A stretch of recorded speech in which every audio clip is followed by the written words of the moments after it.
అబద్ధం అని నేను చెప్పదలుచుకున్నా. నేను సూటిగా సవాలు విసురుతున్నా. తాటి చెట్టు లెక్క పెరిగితే సరిపోదు, దూలం లెక్క ఉన్నావు, దూడకున్న బుద్ధి కూడా లేదని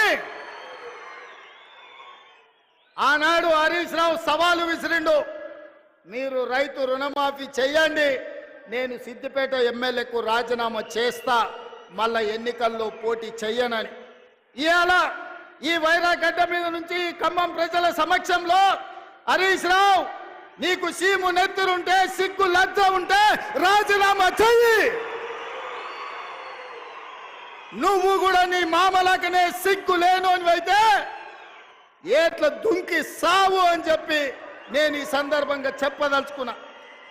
ఆయనని నేనన్నా, హరీష్ రావు సిద్ధంగా ఉండు, సిద్దిపేటకు పట్టిన శని పీడ చీడ విరుగడవుతుంది, 15 ఆగస్టు లోపల 2 లక్షల వరకు రుణమాఫీ చేసి తీరుతామని మాట ఇచ్చిన.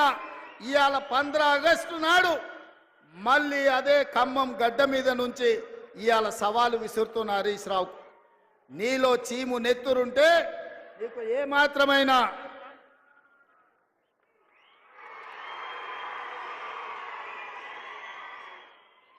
ఏమాత్రమైన సిగ్గు శరం ఉంటే రాజీనామా చెయ్యి. నువ్వు ఎట్లాగూ రాజీనామా చెయ్యవు, నీది సిగ్గులేని జాతి. అందుకే ఇవాళ నువ్వు రాజీనామా చేయకపోతే అమరవీరుల స్తూపం దగ్గరకు వచ్చే ముక్కు నేలకు రాజు కాంగ్రెస్ పార్టీ మీద సవాలు విసిరినందుకు తెలంగాణ రైతాంగం క్షమించండి. మాట తప్పని పార్టీ కాంగ్రెస్ పార్టీ రుణమాఫీ చేసింది.